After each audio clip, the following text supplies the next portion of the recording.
Former Futbolski Klub Crvena Zvezda, dunia lebih mengenalnya dengan nama Red Star Belgrade, kesohor sebagai kesebelasan tersukses di Serbia. Sepanjang sejarah klub Red Star sudah mengkoleksi 51 trofi, 27 di kompetisi dan 24 di turnamen di ajang domestik, tercatat sebagai yang terbanyak di antara tim-tim di Serbia. Di panggung Eropa, Red Star juga mencatatkan namanya sebagai kesebelasan Eropa Timur terakhir yang meraih gelar Liga Champions di tahun 1991. Prestasi Red Star begitu menyilaukan, tak berlebihan bila status sebagai kesebelasan besar disandang mereka.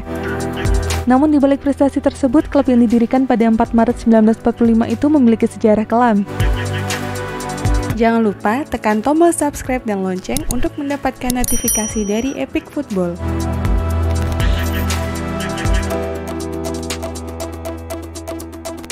Adalah rahasia umum bahwa Red Star pernah menjadi tunggangan politik Slobodan Milošević. Pria yang pernah menjabat sebagai presiden pertama Serbia dan presiden ketika Republik Federal Yugoslavia tersebut menjadikan Red Star sebagai alat untuk mendongkrak popularitasnya di panggung politik Republik Sosialis Serbia. Tak hanya itu, Red Star juga memiliki kaitan erat dengan Perang Saudara Balkan. Kondisi politik Yugoslavia terguncang setelah Marsekal Josip Broz Tito meninggal pada Mei 1980. Kepergian Tito menimbulkan luka mendalam bagi seluruh masyarakat Yugoslavia. Selama 30 tahun kepemimpinannya, Tito mampu menyatukan seluruh etnis yang ada di Yugoslavia. Tito berhasil meredam dendam antar etnis Yugoslavia yang sempat memanas saat Perang Dunia Kedua berkecamuk. Di bawah kepemimpinan sosok komunis karismatik itu, perasaan dendam di masa lalu ilegal di Yugoslavia. Namun ketika Tito meninggal, Yugoslavia mulai dipimpin secara kolektif oleh suatu badan presidensi berjumlah 8 orang. Hal tersebut malah menimbulkan gesekan antar golongan. Perpecahan antar etnis Yugoslavia mulai terlihat, dendam lama etnis-etnis yang pernah bertikai di masa lalu pun kembali menganga. Franklin Ford dalam bukunya yang berjudul How Soccer Explained the World mengungkapkan bahwa ketegangan antar etnis di Yugoslavia semakin memanas ketika Kroasia menunjuk Franjo Tuđman sebagai pemimpin pada 1990. Tuđman mencoba membangunkan kembali semangat nasionalisme bangsa Kroasia yang lama tertidur dengan membangkitkan ikon-ikon Asad simbol fasisme Kroasia. Pada Perang Dunia II, kelompok fasis Kroasia berafiliasi dengan Nazi dalam perbantian ratusan ribu etnis Serbia. Tak hanya itu, di bawah kepemimpinan Tuđman, bangsa Serbia tak pernah dianggap dalam konstitusi Kroasia. Keributan antara etnis Serbia dan Kroasia pecah pada awal 1990-an.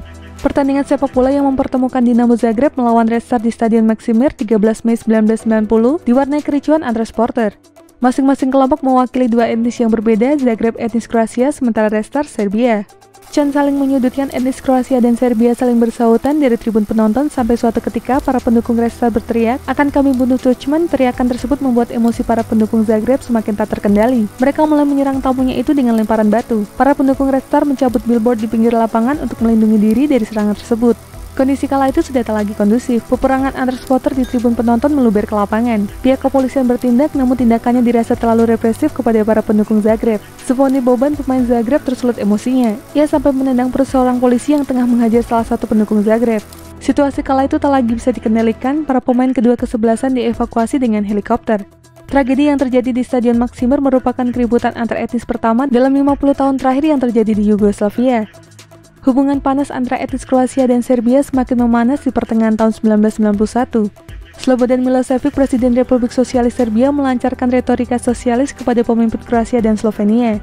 Aksi tersebut dibalas Kroasia dan Slovenia dengan memproklamirkan kemerdekaan dan kedaulatannya secara sepihak pada 25 Juni 1991. Keputusan Kroasia dan Slovenia memisahkan diri dari Yugoslavia direspons sini Serbia. Nah, Serbia tak memiliki bala pasukan tentara yang memadai. Pemerintah mulai memberlakukan kebijakan wajib militer guna menambah pasukan dalam upaya penyerangan ke Kroasia. Namun kebijakan tersebut berakhir sia-sia. Pemberontakan terhadap sistem wajib militer menjadi ritus akil balik pemuda Serbia kala itu. Tak hilang akal, pemerintah Serbia menyusun rencana lain. Mereka membentuk pasukan paramiliter. Supporter Red Star Belgrade dipandang sebagai rekrutan terbaik dalam pembentukan paramiliter Serbia. Cukup masuk akal karena Milošević tercantum dalam jajaran direksi Red Star, jadi tak sulit bagi Milošević untuk menggerakkan para supporter untuk dijadikan paramiliter Serbia. Belum lagi sejak 1989, kelompok supporter Red Star dipimpin seorang kriminal kawakan dan militan Red Star, Željko Rasnatović, lebih tenar dengan nama panggilan Arkan. Sebelum Arkan memimpin kelompok supporter Red Star, kelompok supporter tersebut awalnya terpecah menjadi beberapa faksi yang saling bertikai. Milošević beserta para petinggi klub menyadari bahwa faksi-faksi yang sering bertikai di kalangan supporter menjadi simbol disintegrasi masyarakat Serbia. Arkan yang merupakan sosok sentral di balik meningkatnya popularitas Milošević di panggung politik Serbia, ditunjuk untuk mengemban tugas mempersatukan seluruh kelompok pendukung Red Star. Bukan tugas yang berat bagi Arkan, reputasinya memudahkan misi tersebut. Kelompok supporter Red Star bersatu di bawah komando Arkan. Dilia dalam bahasa Turki berarti pahlawan, dipilih sebagai identitas baru kelompok supporter Red Star.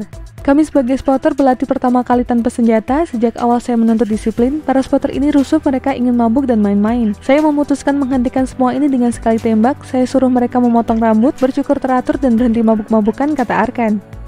Sebelum perang berkecamuk, kelompok spotter Restar mendapat pelatihan militer di markas polisi dengan biaya dari pemerintah kota Erdut. Jangan heran bila mereka bisa mendapat fasilitas latihan militer memadai di markas polisi.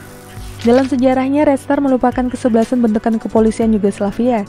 Setelah didaulat sebagai pasukan paramiliter Serbia, Dilia merubah identitas menjadi Tigers. Pada 1991 hingga 1992, Tigers memulai serangan hingga membuat perang saudara di Balkan pun pecah. Perang saudara di Yugoslavia tak hanya melibatkan etnis Serbia dan Kroasia, namun juga Muslim Bosnia dan Albania. Serangan terbrutal Tigers terjadi di kota Sasina, Bosnia. Di sana Arkan dan pasukannya menculik seluruh pria Muslim Serbia, mengusir sanak keluarga mereka dan menjarah rumahnya. Para pria yang diculik itu disiksa dan diinterogasi sampai tewas dan Tigers menguburkan mereka secara massal. Perang berakhir pada tahun 2000-an, diperkirakan sebanyak 200 nyawa melayang di tangan Tigers selama perang berkecamuk. Arkan dan pasukannya dikecam dunia barat, mereka dipandang sebagai penjahat perang. Namun itu tidak berlaku bagi masyarakat Serbia yang menganggap mereka sebagai pahlawan. Arkan pun menjadi sosok yang amat dihormati. Dan itulah informasi mengenai dunia sepak bola dari Epic Football. Jangan lupa untuk like, share, dan subscribe.